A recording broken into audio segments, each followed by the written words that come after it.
जी नमस्कार, स्वागत है आपके अपने YouTube channel SGY science classes में और मैं हूँ राम मूर्ति। दोस्तों, जैसा कि आपको पता होगा कि BPSC TRE 3 का जो रिज़ल्ट है वो पब्लिश हो चुका है और अब जो शिक्षक अभ्यर्थी है वो TRE 4 की तैयारी में लग चुके हैं। तो इससे पिछले 2 वीडियो में हमने एक वीडियो में बतलाया था कि इतने हाई जो कट ऑफ आ रहे हैं उसमें आप पूरे सब्जेक्ट की तैयारी कैसे करेंगे। उसके बाद मैंने एक वीडियो बनाया जिसमें हमने आपको बतलाया कि हमने टीचर बनने के लिए GK GS की तैयारी किस प्रकार से की थी। और आज हम आपको बताएंगे कि यदि आप TRE 4 की तैयारी कर रहे हैं तो उसमें मैथ्स का सिलेबस क्या है। इस पर ही ये वीडियो हम आज लेके आए हैं। तो आप इस वीडियो को शुरू से लेकर के अंत तक देखेंगे तो आपको लाभप्रद होगा, क्योंकि इस वीडियो में हमने ये भी बतलाया है कि किस चैप्टर से कितने प्रश्न पूछे जाते हैं। तो इस रेशियो से आपको एक आंकड़ा लग जाता है कि हमें किस चैप्टर पर कितना फोकस करना चाहिए। तो चलिए, जैसा कि जब आप इसे देखेंगे तो यहाँ हमने लिखा है BPSC शिक्षक भर्ती TRE 4, यानी BPSC के द्वारा जो शिक्षक भर्ती का ये चरण है, ये अब चौथा चरण होगा। और इस वीडियो में हम आपको बताएंगे BPSC माध्यमिक मतलब 9th 10th के जो मैथ्स के सिलेबस है, जो कैंडिडेट्स मैथ्स के शिक्षक बनेंगे उनके लिए। तो आपको पता होगा कि कुल जो BPSC के द्वारा जो कुल प्रश्न सेट होते हैं वो 3 भागों में बांटे जाते हैं, जिसमें 30 नंबर का तो लैंग्वेज पेपर होता है और ये केवल क्वालिफाइंग होता है। मेरिट जो बनता है उसके लिए सबसे मस्ट होता है ये 120 नंबर। और ये 120 नंबर भी 2 कैटेगरी में बटा हुआ होता है। एक कैटेगरी में जिसे आप पार्ट 1 कह सकते हैं, और इसमें पूछे जाते हैं GK GS मैथ्स रीजनिंग और करेंट अफेयर्स, और ये 40 नंबर के होते हैं। मैथ्स में अगर बात करें तो यहाँ 8 से 10 क्वेश्चंस मैथ्स के पूछे जाते हैं, 8 से 10 क्वेश्चंस रहते हैं। अब शेष क्वेश्चंस जो होते हैं 80 क्वेश्चंस ये सब्जेक्ट के होते हैं। यानी 9th 10th में अगर आप साइंस के टीचर बनने जा रहे हैं तो साइंस का क्वेश्चंस होगा, SST के शिक्षक बनने जा रहे हैं तो SST का क्वेश्चंस होगा, यदि आप मैथ्स के टीचर बनने जा रहे हैं तो मैथ्स का क्वेश्चन होगा। तो इस प्रकार से सब्जेक्ट का क्वेश्चन 80 क्वेश्चंस होता है और प्रत्येक क्वेश्चंस के लिए 1 नंबर दिए जाते हैं। अब यदि आप इसे देखेंगे तो यहाँ पर हमने उन तमाम चैप्टर्स का नाम लिखा है जहाँ से प्रश्न पूछे जाते हैं। हमने TRE 1, TRE 2, TRE 3 तीनों जो एग्जामिनेशन हुए हैं उसका अवलोकन किया है और उसके आधार पर हमने इधर चैप्टर का नाम लिखा है। उसके बाद इधर किस चैप्टर से कितने प्रश्न पूछे जाते हैं ये भी हमने लिखा है। जैसे कि सबसे पहले हम त्रिकोणमिति की यानी त्रिकोणमिति की बात किए हैं। तो जब आप प्रीवियस ईयर क्वेश्चंस को देखेंगे, यानी TRE 1, TRE 2 और TRE 3 के क्वेश्चंस को देखेंगे तो आपको पता चलेगा कि अकेले त्रिकोणमिति से 5 से 10 क्वेश्चंस पूछे जाते हैं। उसी प्रकार से अगर हम लोग हाइट एंड डिस्टेंस की बात करें, ऊंचाई और दूरी की बात करें, तो यहाँ से हर टीयर में यानी TRE 1 में भी, 2 में भी और 3 में भी 2 से 3 प्रश्न पूछे गए हैं। उसी प्रकार से सबसे जो मोस्ट इम्पोर्टेंट जो अपना चैप्टर हो जाता है वो है मेंसुरेशन यानी क्षेत्रमिति। ये मोस्ट इम्पोर्टेंट को हो जाते हैं, मोस्ट इम्पोर्टेंट ये हो जाते हैं।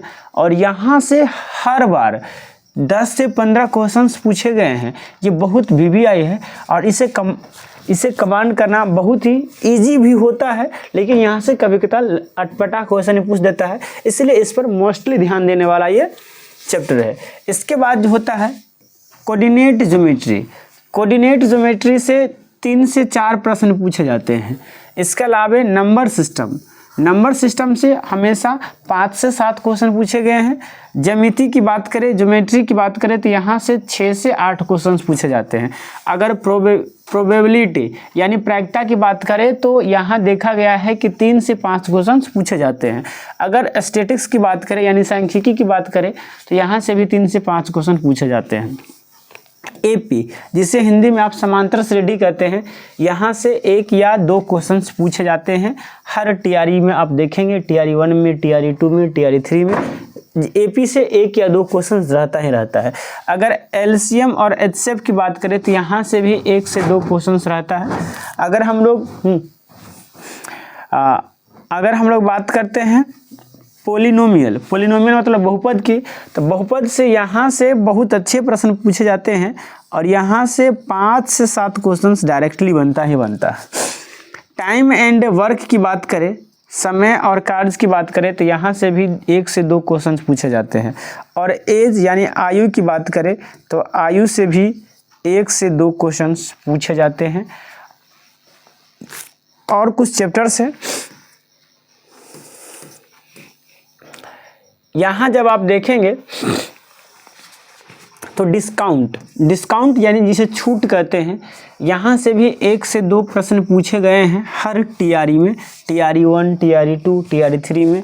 रेशियो एंड प्रोपोर्शनल इसमें जोड़ दीजिए, रेशियो एंड प्रोपोर्शनल यानी अनुपात और समानुपात से भी 2 से 3 प्रश्न पूछे गए हैं हर शिक्षक भर्ती एग्जामिनेशन में। पाइप एंड सिस्टर्न्स, यहाँ से भी 2 से 3 प्रश्न बनते हैं और पूछे जाते हैं। प्रॉफिट एंड लॉस, लाभ एंड हानि से भी 5 से 6 क्वेश्चंस पूछे गए हैं टीआरई 1, टीआरई 2 और टीआरई 3 में। SINCI यानी साधारण ब्याज और चक्रवृद्धि की ब्याज की बात करें तो यहाँ से भी लगभग 5 से 7 क्वेश्चन ही पूछे गए हैं। लीनियर इक्वेशन इनटू वेरिएबल्स यानी 2 चर वाले रैखिक समीकरण से 2 से 3 प्रश्न हर बार पूछे गए हैं, आप देख सकते हैं। और परसेंटेज यानी प्रतिशत से भी 3 से 5 क्वेश्चन पूछे गए हैं। इस प्रकार से इसे रेशियो लगाएंगे तो यहाँ जो आप देखे होंगे ये फर्स्ट स्लाइड में, यहाँ जो आप देखे होंगे कि यहाँ जो मैथ्स है, यहाँ लगभग 8 से 10 मैथ्स जो पूछे जाते हैं वो, और इधर जो 80 मार्क्स का जो मैथ्स है तो ये 80 क्वेश्चंस जो है इस प्रकार से 88 से 90 क्वेश्चंस जो होते हैं वो मैथ्स से बनते हैं उन छात्र के लिए, उन टीचर्स अभ्यर्थी शिक्षक अभ्यर्थी के लिए जो मैथ्स के शिक्षक बनते हैं उनके लिए। तो दोस्तों ये था मैथ्स का सिलेबस जो कि आज के वीडियो में हम आप लोगों के सामने में प्रस्तुत किया। आपको कैसा लगा, आपको हमारा वीडियो कमेंट करके बतलाइएगा। और बहुत जल्द ही हम बीपीएससी टीआरई 1, टीआरई 2 और टीआरई 3 में जो क्वेश्चंस पूछे गए हैं उसका सलूशन लेकर के आप लोगों के सामने में प्रस्तुत होंगे। और इससे पहले आप कमेंट करके बतलाइएगा कि आपको हमारा ये वीडियो कैसा लगा। अच्छा लगा तो लाइक कीजिए, साथ ही साथ यदि आप हमारे चैनल पर नए हैं तो इसे सब्सक्राइब करके बेल आइकन को दबा दीजिए। चलिए मिलते हैं नेक्स्ट वीडियो में, आज के लिए इतना ही। जय हिंद, जय भारत।